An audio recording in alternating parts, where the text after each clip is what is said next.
Chapter 2. Aiden and Kryn were escorted by a handful of officers once Kryn had reported what they had found.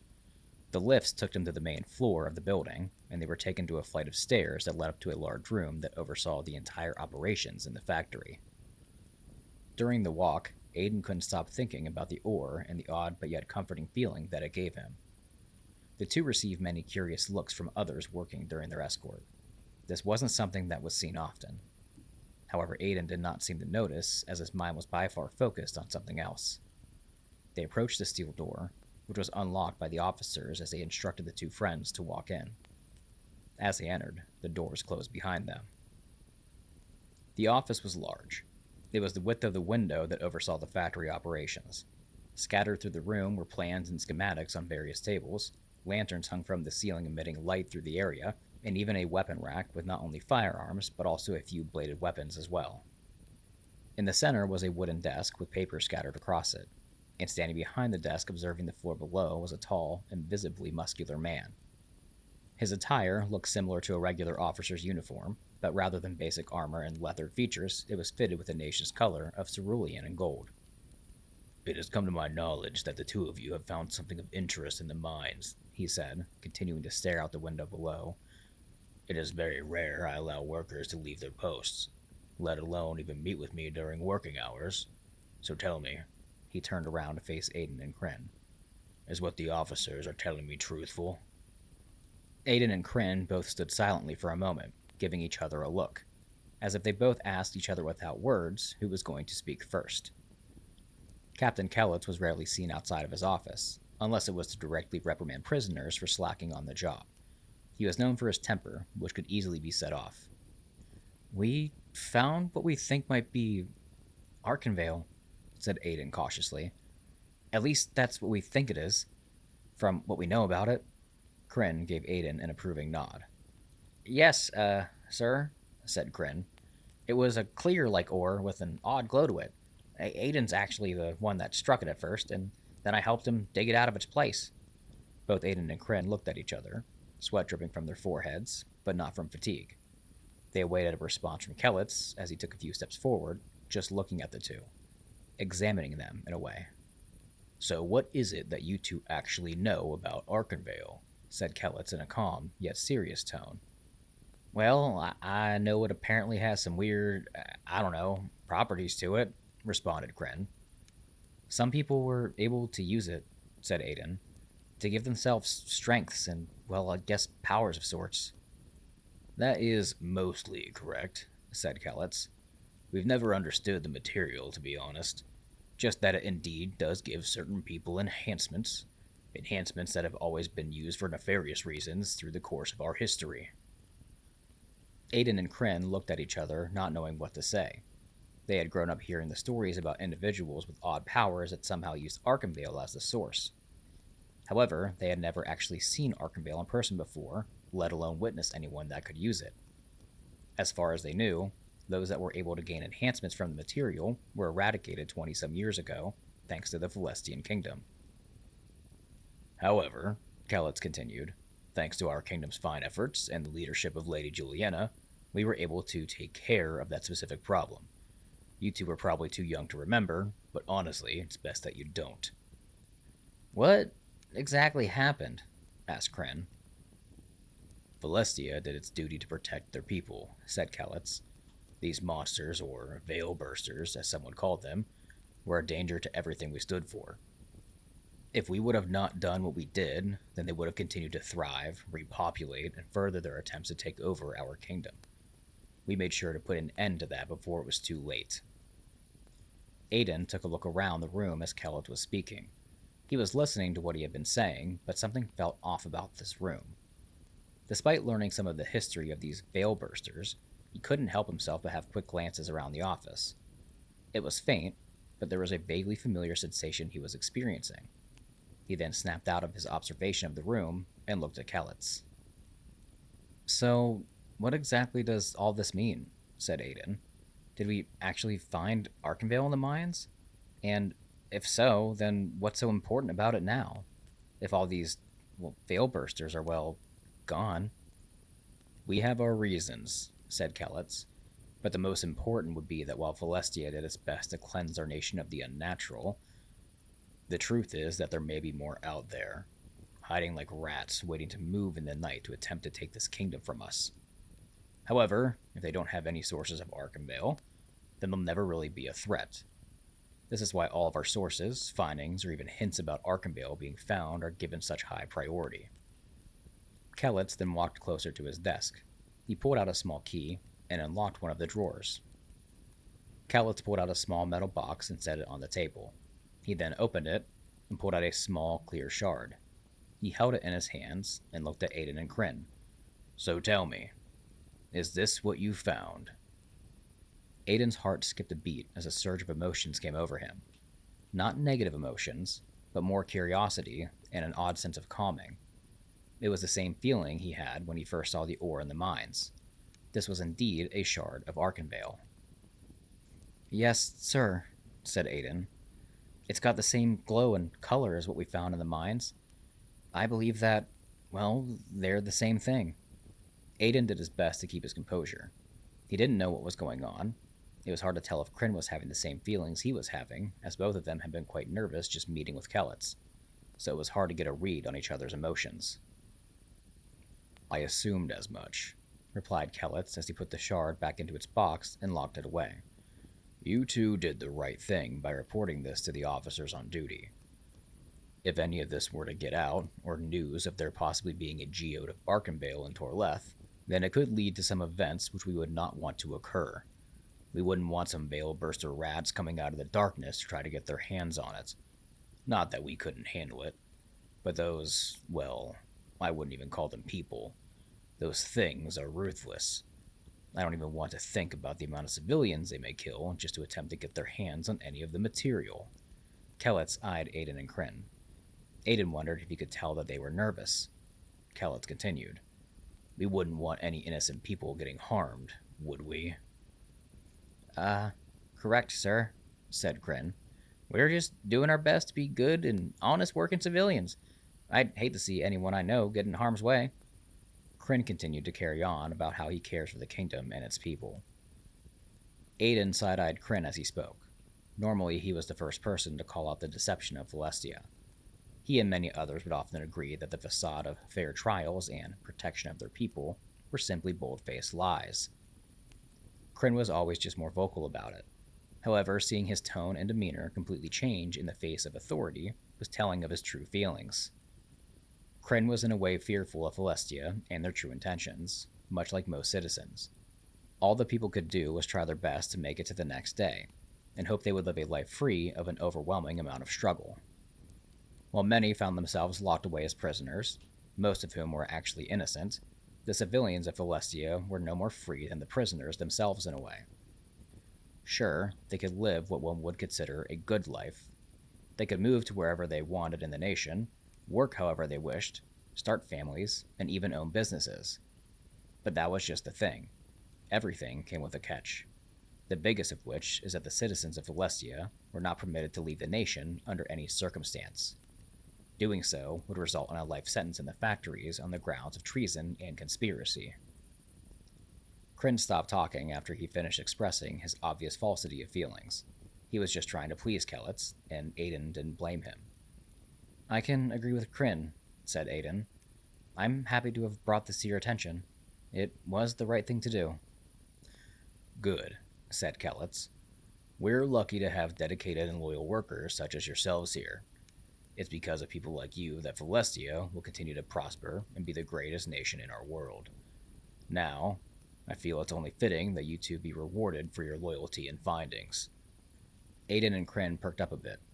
It hurt them both inside to say such obvious lies to appease Kellitz, but the reward that could come with doing so made it worth it.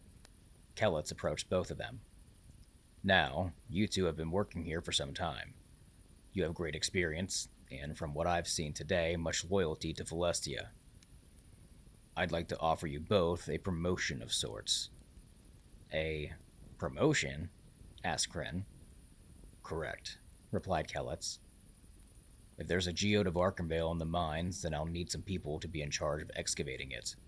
The officers do a great job of making sure that the workers and prisoners alike stay on task.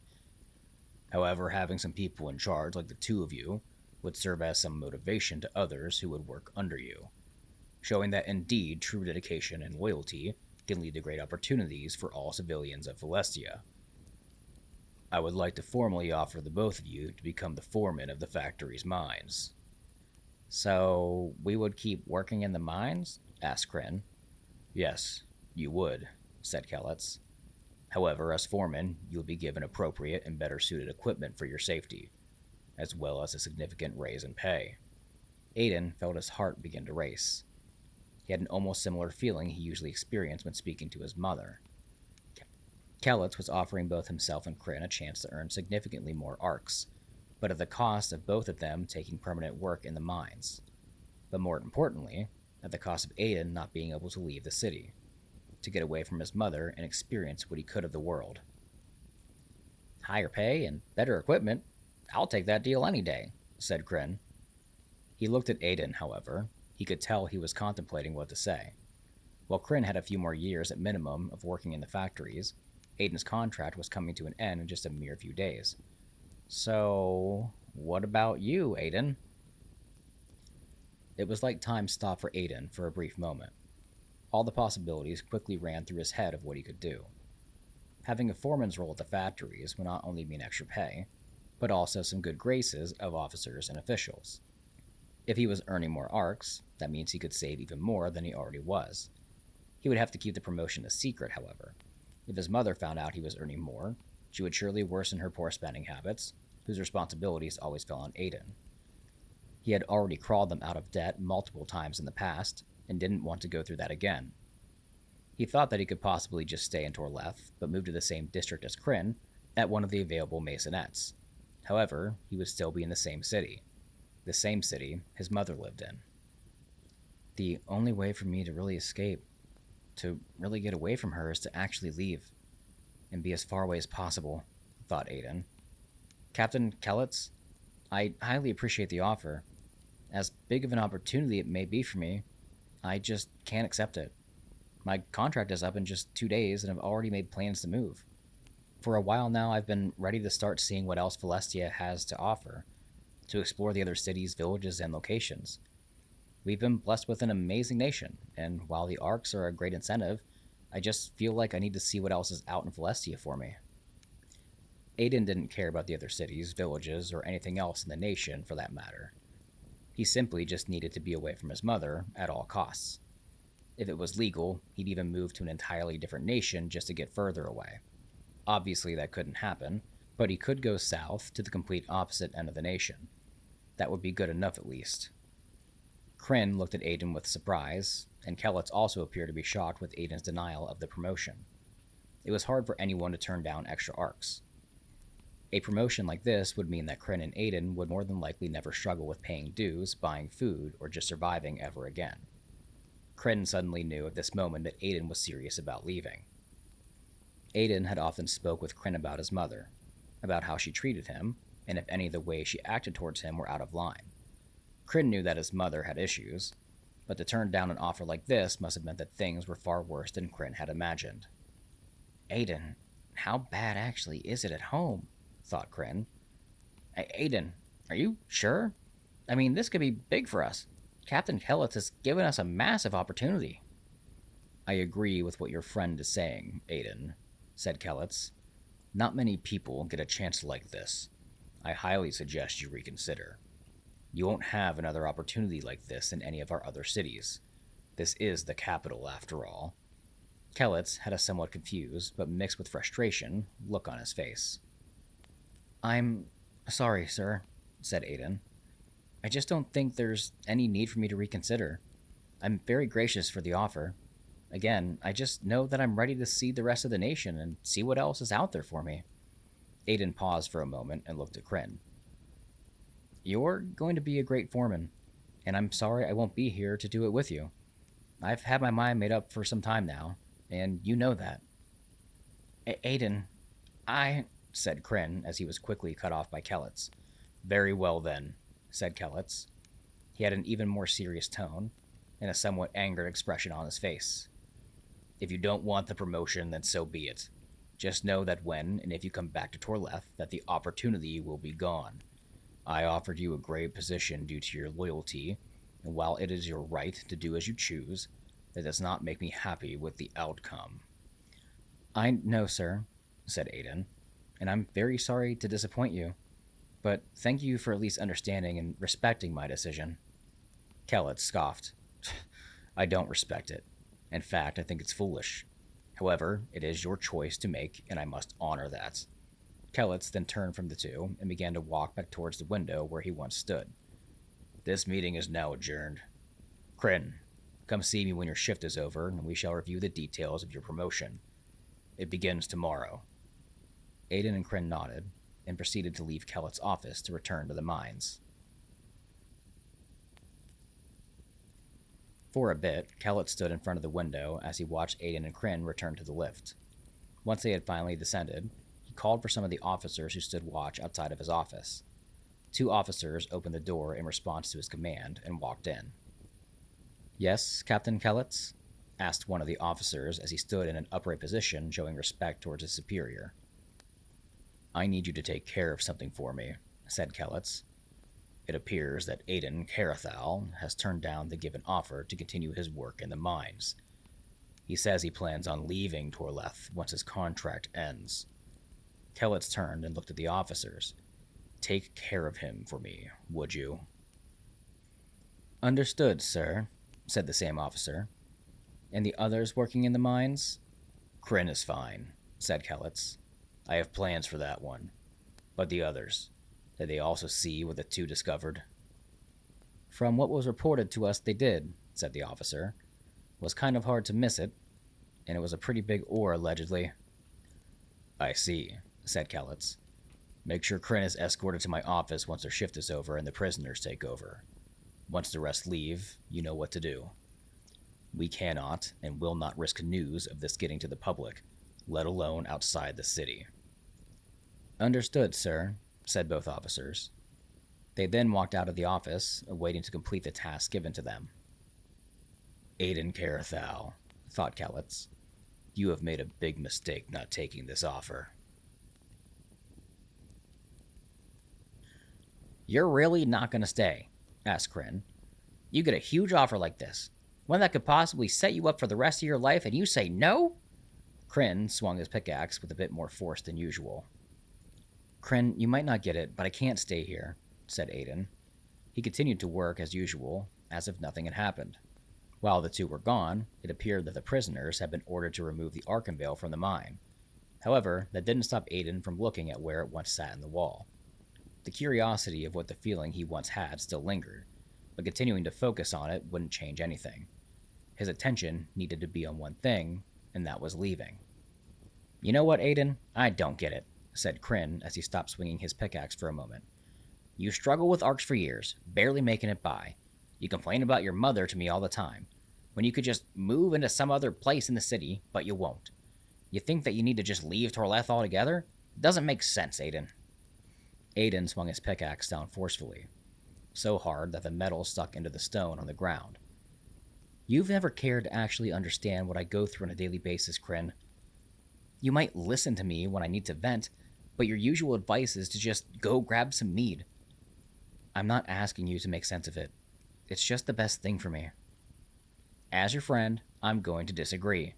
The best thing for anyone is to try to survive this world, and you've just been given a gift that can do all of that, and you're letting it go." Kryn's voice echoed through the mines. Workers from different areas briefly stopped their swinging and looked at the 2. Additionally, the officers on duty noticed the distraction and simply gave everyone a stern look, warning them to get back to work. Aiden, Kryn, and the rest of the workers did just that. "I don't want to argue with you, Kryn," said Aiden as he removed his pickaxe from the ground. "It's hard for anyone to really understand what I've dealt with ever since, well, as long as I could even remember."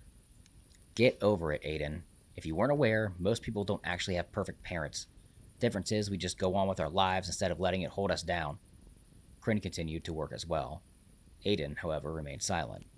He often had these thoughts that maybe he was overreacting, and indeed just needed to get over it. But he knew deep down that wasn't the case. It wasn't that his mother was a bad parent. Actually, it was worse. She was just a sick and twisted person bent on the control and manipulation of others, and her prime target was her own son. He grew up watching her lie to people constantly, using him as the catalyst. There were times where she would make up or exaggerate illnesses and injuries that Aiden had just to gain sympathy for herself.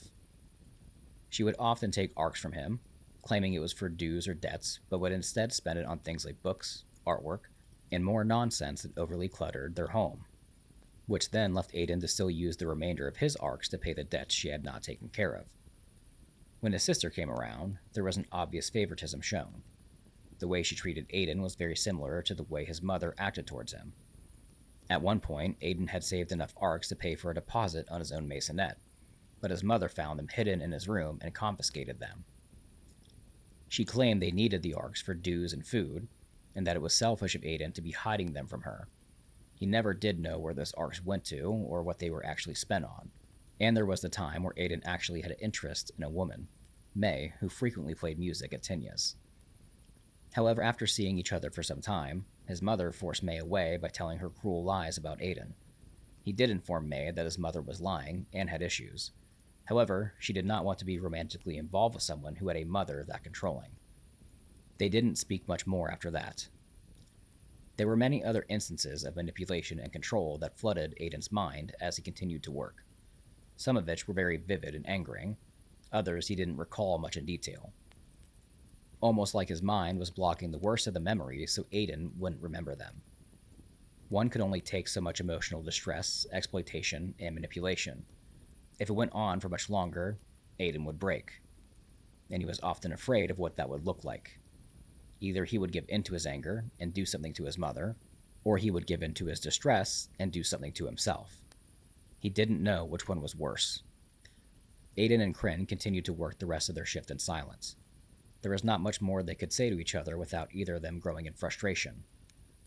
The shift eventually came to an end, and the ride on the lift was the most silent it had ever been, aside from the loud turning of gears and engine up top. It was an awkward silence that made the trip seem to last more than just a few minutes. The remainder of the evening went as usual, workers finishing up and preparing to leave, prisoners taking over, and everyone walking out together. Aside from Kryn, who was instructed to see Captain Kellitz once their shift was over. Before Kryn broke off, he and Aiden stopped and just looked at each other. "Well," said Aiden, "I guess this means you'll be my superior tomorrow." Aiden cracked a small smile. He wasn't upset with Kryn. He just didn't understand, nor could he. They had been friends for a long time, one of the only real friends that Aiden had. He wouldn't let disagreement come between that. Kryn gave him a stern look, but then shook his head and smiled back a bit. "You know I'm gonna try to convince you to stay, right?" he said. "Maybe you'll enjoy the work with me being your superior and all through your last few shifts." Kryn stuck his hand out to Aiden. "Maybe," Aiden replied while shaking Kryn's hand, "but don't count on it. To be honest, half the reason I'm not taking the job is because I just don't want to deal with your smell anymore." Aiden and Kryn both laughed a bit and gave each other a hug. "Good luck, Kryn. I'll see you tomorrow morning." "You as well, but don't be late. Don't tempt me with taking some of your ARCs away." Kryn chuckled a bit and gave Aiden a wave as they went their separate ways. Aiden walked out of the factory with the other workers. It was the usual routine for the evening, just without Kryn and himself walking down the path until the road split to the different districts. He continued to walk, heading in the direction of the Warrens. It was another late evening, so he decided early on he would stop again at Tinya's to get food for himself and his mother. As he continued along his normal path, something felt off. The further away from the factory he got, the more odd he felt. Maybe it was the fact that his nightly routine was different without Kryn and he felt awkward. Or perhaps the realization was setting in that he was actually going to follow through with leaving. This daily routine was something he had grown comfortable with over the last 5 years, and in a matter of days, that was going to change. Or possibly, it was something else. He stopped for a brief moment to collect himself. Aiden stood and took a deep breath. He turned around to take a look at the factory in the distance. The smoke filled the air in the industrial district, but got thinner the further he got away. As weird as it sounded, he would in a way miss the smell it produced. As he started to turn around, he did notice something, however. Coming from the direction of the factory were a couple officers, about 5 from what Aiden could tell. For some reason, Aiden felt a sense of worry, but wasn't sure why he needed to feel that way. They were quite some distance away still, and Aiden hadn't done anything wrong. He turned and started following the path towards the Warrens, once again making his way towards Tinya's. A few minutes went by, and out of curiosity, he turned his head to see the same 5 officers still walking in the same direction. They couldn't possibly be following him. They had no reason to. It was just a coincidence. Eventually, he did make his way to Tinya's to order his usual meal, but as he opened the door, he looked to his right once more from where he was walking. Again, the same 5 officers were walking in the same direction. Tinya's door made its usual sound as it started to open, the same it made every night. However, Aiden quickly closed it without entering. Something seriously isn't right. Are they actually following me? Thought Aiden. He quickly turned and started walking home with a quicker pace than usual. Food could wait. Chances are he was overthinking things as he usually did, but he didn't want to waste any more time. It was already a stressful enough day. Aiden walked past Tinya's, making his way towards home. Once he was a few streets down, Tinya herself opened her door and looked outside down the street to see Aiden walking swiftly. She assumed it was him that opened the door to her tavern, as it was his usual time he would arrive, but for some reason he didn't come inside. Confused, she went to close the door, but not before she noticed officers also walking down the street in the same direction as Aiden. Aiden quickly entered his home, taking off his boots and throwing them into the entryway. He paid no regard for the clutter that had piled up there. He simply took a small look out the front window, scanning the streets. "Well, nice to see you too, son," said his mother as she sat on her couch reading another book. "I see you decided to not be lazy tonight since you didn't bring food home from Tinya's. I'm assuming you'll be cooking dinner for us then." She continued to look at Aiden with tilted eyes. He did not respond to her. He just kept looking out the window. "I'm talking to you," she said. Aiden continued to ignore her. "I said I'm talking to you, Aiden," she yelled as she threw her book at him, striking him in the head. This finally grabbed his attention as he turned. "I'm sorry, Ma. It's nothing. Sorry," said Aiden as he rubbed his head and picked up her book. He walked it over to her and handed it back. "I'll get dinner started." He then walked into the dining area to begin prepping a meal, which would hopefully help him calm his nerves. He was overthinking things. He had to be. Aiden's mother sat on the couch quite confused. He appeared somewhat frantic as he walked in, and Aiden had learned never to ignore her. She taught him the hard way some years ago, but still, she could tell something was off. "What are you hiding from me, Aiden?" she said in her usual tone. "Nothing, Ma. I told you it's fine. It's just been a day."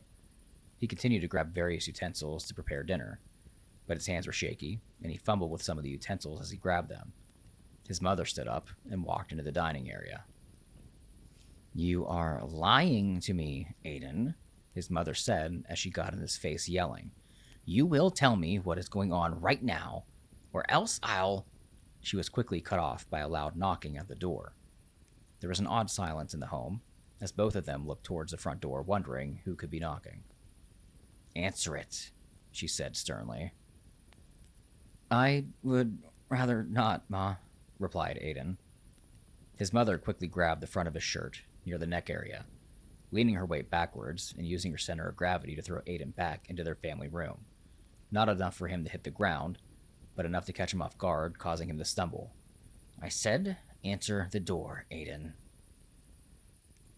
Aiden shook. His hands, arms, legs, and more felt tense and uneasy. His chest was tight, and breathing was hard for him to do without struggle. His mother stood in the dining area with an angered look upon her, and the knocking at the door grew louder. He slowly began walking towards the door. Upon opening it, his fears of being followed were true. 5 officers stood at the door, hands on firearms at their sides. Behind them across the street was Tinya and a few of her tavern's patrons watching out of curiosity, or even possibly concern. It was hard to tell. "Aiden Carathal?" said the front officer. You are hereby being detained under order of Lady Juliana and Celestia, due to your acts of treason and conspiracy. You will be given a fair and equal trial to determine your sentence for your crimes against our nation. The officer then pulled out a set of manacles and reached out to grab Aiden. Wait, I didn't do anything, said Aiden as he attempted to back away into his home. However, the guards quickly overpowered him and threw him onto the ground outside, attaching the manacles to his wrists. His face scraped against the mixture of gravel and stone on the road. Tinya and the other patrons stood in shock as they witnessed what happened. None of them, of course, intervened. If any even tried, they easily would end up in the same situation as Aiden. The officer stood him up to begin to walk him towards the feudal district of the city, where they held all captives until they were sentenced during their trial. His mother was standing in the doorway as she watched the officers stand him up. He looked at her in desperation. Ma, please tell him I didn't do anything. You know I wouldn't, said Aiden in panic. However, his mother didn't say anything. In fact, she didn't even have a look of anger or frustration on her face. Oddly enough, she looked calm.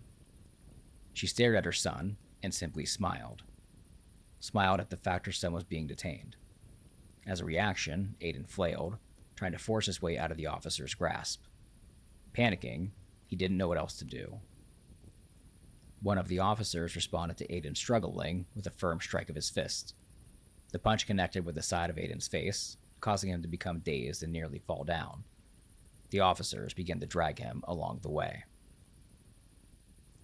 In his dazed state, he had given up hope. His body practically shut down as the officers carried him through the streets. He was able to look back towards his mother and the crowd of gathered people, but something was different. His mother began to cry and weep, but not genuinely. It was the same act she would always use to gain sympathy from others. She didn't care that Aiden was being detained. All she cared about was the attention she was going to get as Tinya and the rest of the crowd moved towards her to comfort her facade of emotions. Aiden didn't know what was going on. He didn't do anything illegal. He had been at the factory all day, doing the same thing he does every day. But today wasn't like any other day, he thought. Today I found an ore of Arcanveil and turned down a promotion in the factories. The realization then came upon Aiden. He didn't do anything illegal at all. This was simply an act of retaliation from Kellet's. And for that reason, Aiden was going to be a prisoner.